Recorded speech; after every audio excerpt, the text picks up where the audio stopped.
Hello, my name's Juliet, and I'm 31 years old. I just made one of the most difficult decisions of my life, but now I'm much happier because of it. Let me start by telling you about my ex-husband, Austin. We met through some mutual friends and hit it off right away. We started dating soon after we met and had a great relationship. We rarely fought and understood each other well. When we reached our 1-year anniversary, Austin decided it was time for me to meet his mother. Hello, it's a pleasure to meet you. So, how long have you and Austin been together? She asked. We've been together for about 3 years now, I replied. Austin, you were with Chelsea for 6 years and never asked her to marry you, his mom said. Mom, drop it, Austin interrupted. Who's Chelsea? I asked, confused. Chelsea was my girlfriend through high school and college. They were perfect for each other. Chelsea was the sweetest, most beautiful girl I'd ever seen. I was sure they would get married, his mom explained. Mom, you know we had our differences and split. Besides, can we focus on Juliet right now? Austin said. So, what do you do for a living? His mom asked me. I'm an accountant, so Austin will never struggle with finances or taxes, I said. That sounds boring. Chelsea is doing her PhD in language studies while traveling around the world, his mom responded. Wait, really? I said, surprised. Oh yeah, I never told you I was still in contact with her. Whether you marry her or not, she'll always be my daughter-in-law in my eyes, his mom said. But I'm going to be your daughter-in-law in reality, I pointed out. If Austin and Chelsea couldn't last, I guess you're a good enough backup for him, she said. Backup? I'm not his backup, I said, feeling hurt. Things are getting too heated. Why don't we drop the topic and focus on something else? Austin suggested. All I'm saying is that Austin can do better than Juliet. Chelsea is still single, and I'm sure now that they've grown, they can get back together, his mom insisted. Are you seriously trying to set my fiancé up with another woman right in front of me? I asked, shocked. Mom, that's enough. Julia, be respectful and don't talk to my mom that way. Can we please just resume dinner? Austin said. I was genuinely shocked by what had happened. I heard horror stories about your partner's parents not liking you, but I never expected this. For Austin's mom to try to get him back with his ex while I was sitting right there was shocking. I could tell that what Rosa said had an effect on Austin. He started acting differently. I caught him looking at Chelsea's social media, deciding whether to follow her. When I confronted him, he apologized and said he was just curious. After that, he stopped thinking about her. A year passed, and I limited my interactions with Rosa. Whenever I saw her, she would compare me to Chelsea and give Austin updates about her. This affected him, and we fell into a cycle. He got upset. I confronted him, and he forgot about it. Despite this, Austin asked me to marry him, and I said yes because I loved him. The wedding went smoothly, and I thought a good wedding meant a good marriage, but I was wrong. Rosa's comments about me not being like Chelsea got worse, and Austin never stopped her. Nothing I did was good enough. I endured it all because I loved Austin. Then Rosa stopped mentioning Chelsea, and Austin didn't seem distant anymore.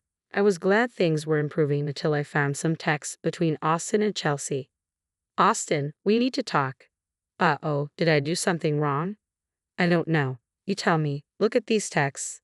Hold on, were you going through my phone? I didn't mean to, but when I went to charge your phone last night, a text from Chelsea popped up. Mind explaining why you're texting her? Are you accusing me of cheating? I'm not, but I'm asking why you're in contact with your ex. Mom gave her my number, and she started texting me. Why did you tell her you were single when she asked? This is going to sound stupid, but I just wanted to see how she would reply. You're right, it's stupid. It's so stupid to think telling your ex you're single wouldn't jeopardize our marriage. Come on, babe. It was just a harmless text. I didn't mean it. I just wanted to know her true intentions. And what were you going to do about what you found out? See her secretly behind my back? No, I would never do that. Where is all this jealousy coming from? You know how I feel about Chelsea. Your mom has made it worse by reminding me that I'll never be what Chelsea was to you. She's right. Chelsea fulfills a different role in my life, and you fulfill another. It doesn't mean I don't care about you. Are you going to meet Chelsea? Why would you ask that? She texted asking to meet up. I don't know. You don't know. Shouldn't the answer be clear? Yes, but I really do want to see how life has treated her. Actions speak louder than words. If you meet her, I'll know I was never valued. Julia, no, that's not what I meant. I was furious. Austin barely tried to assure me that I was the only one that mattered. He didn't defend me in front of his mother, and when we were alone, he still didn't tell me that I mattered to him. Why would he lie to Chelsea about being single and try to meet her behind my back? I didn't speak to Austin for a week. Every time I saw him, I felt immense rage and sadness. I didn't want to talk to him feeling that way. When we finally talked, Austin said he wouldn't meet Chelsea, but it felt like he resented me for forcing him not to go. I was tired of his lack of care, but I was glad he chose our marriage over his ex. Eventually, I went back to being my normal self. Austin and I worked on our relationship because we were at a breaking point and wanted us to last. At least I thought both of us did. When Thanksgiving came around, Rosa invited us and her other children and their families for a big Thanksgiving feast.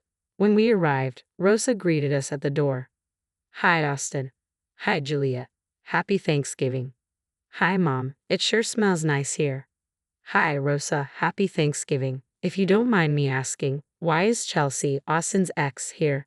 "You know, that girl is part of the family. She had nowhere to go for Thanksgiving, so I invited her."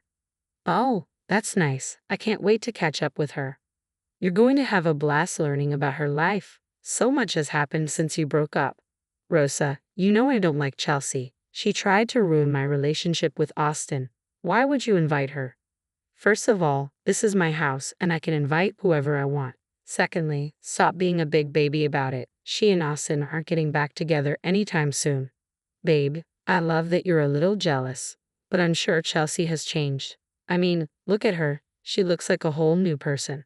I just don't feel comfortable with this." "You know what? Since you're so uncomfortable, you can sit at the kids' table," Rosa said. "What? Why?" I asked, feeling confused and hurt. "I don't want your negative energy ruining things for us at our table. You can sit with the kids and be as fussy as you like." "Austin, are you going to say something to me?" I pleaded. "Sorry, babe. Mom owns the house, so she gets what she wants. You go sit with the kids. I have some catching up to do," Austin replied dismissively.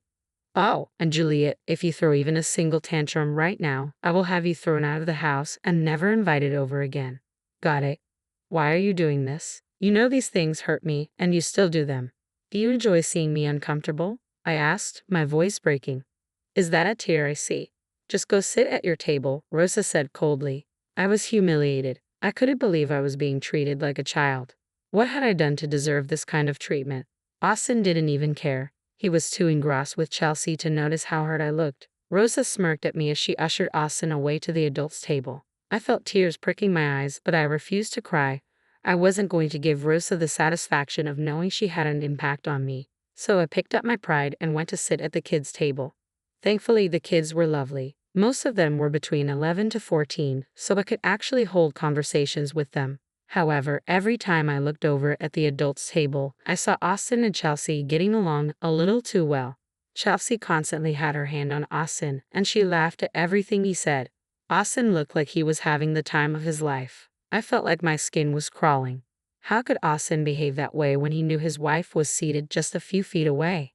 Needing a break from the kids and the sight of Austin and Chelsea, I walked into the kitchen to get a tall glass of cold water. That's when Austin's dad, Wade, walked in. "So, why are you sitting with the kids? Did you volunteer to babysit for us tonight?" Wade asked, clearly puzzled. "Oh no, Rosa asked me to sit there." "What? Why?" "Apparently, it was wrong of me to be uncomfortable with Chelsea being here." "Why would it be wrong? Hell, even I'm uncomfortable with her being here. I know I wouldn't want any of Rosa's exes here on Thanksgiving."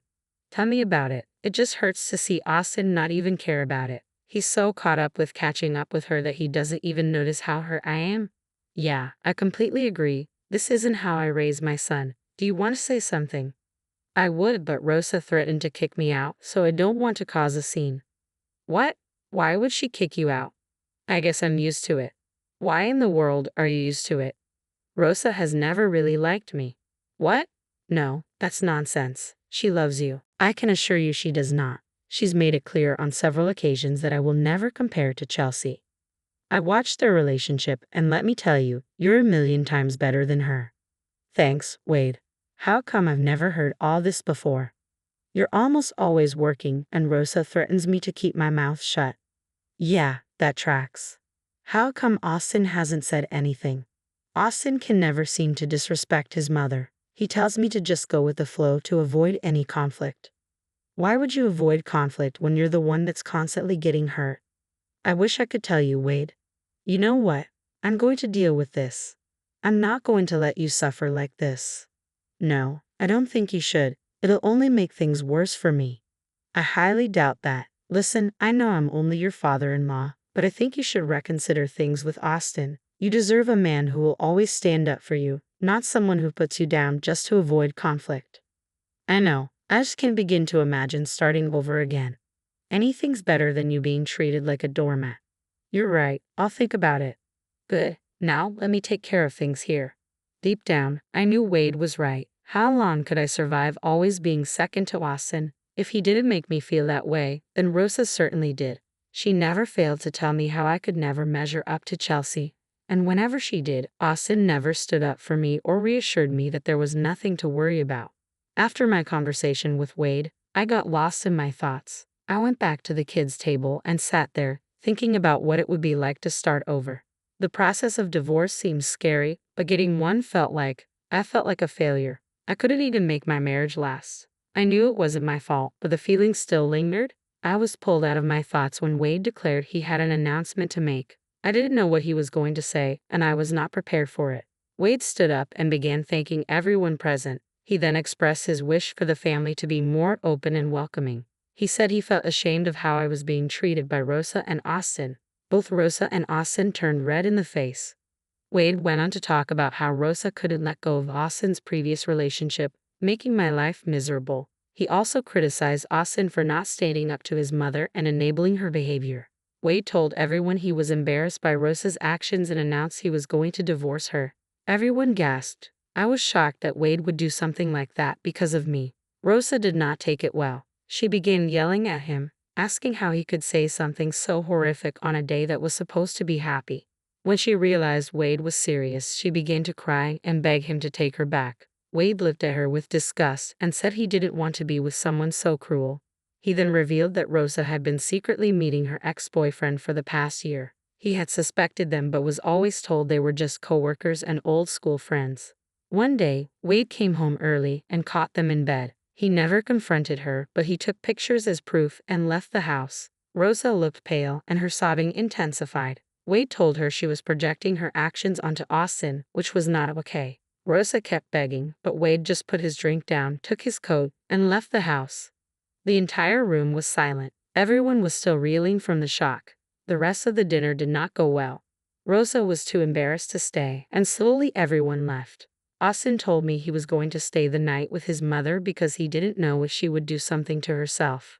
I was glad he was going to be away from me because I needed time to think. On the drive home, I thought about Wade and the courage he had to stand up for himself. I realized I needed to do the same. If Wade could end a decades-long relationship because he knew his worth, so could I. I knew I deserved better. That night, I slept better, knowing that I would soon have the peace I always wanted. Austin came home the next evening looking exhausted. He confided in me, but I wasn't ready to care about what he was saying.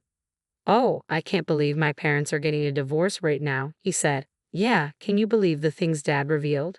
My mom's a mess. Thankfully, Chelsea is there to look after her. I can't do this anymore. I want a divorce." "What? You want a divorce because I mentioned Chelsea looking after my mother?" "No. I want it because you have repeatedly let me be walked all over by your mother. When she praised your ex, you never once came to my defense, not to mention how you repeatedly hid and lied to me about your conversations with Chelsea.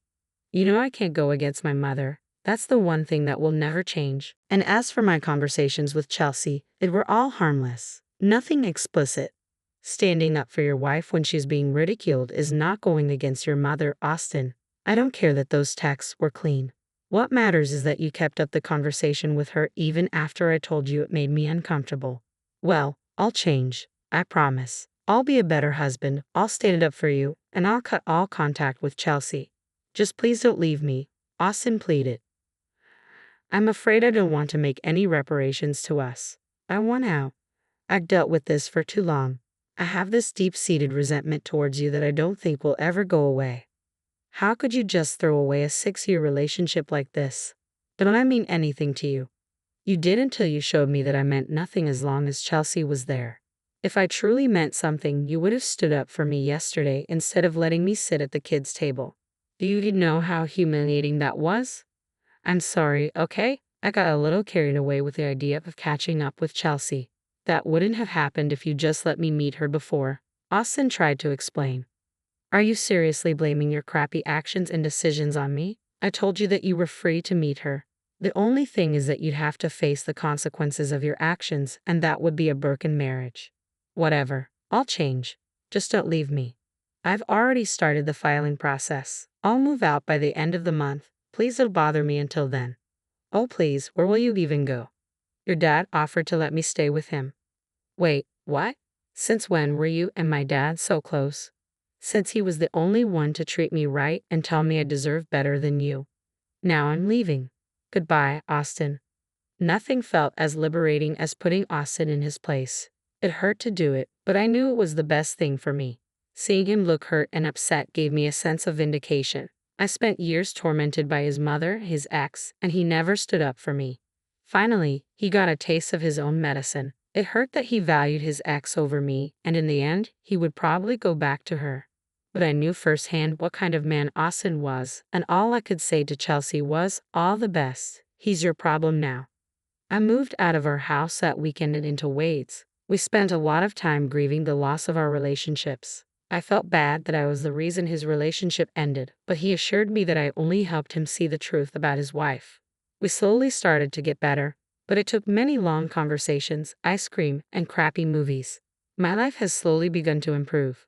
There are still days when I wake up missing Austin like crazy, but then I remember how I felt when I was with him, and I no longer miss him. I've decided to move away from this town because everywhere I go reminds me of Austin and me. I managed to find a good job in another state, and I'll be leaving in a month. I'm moving on to bigger and better things now. I can't wait to start a new life and fully heal. Thanks for listening.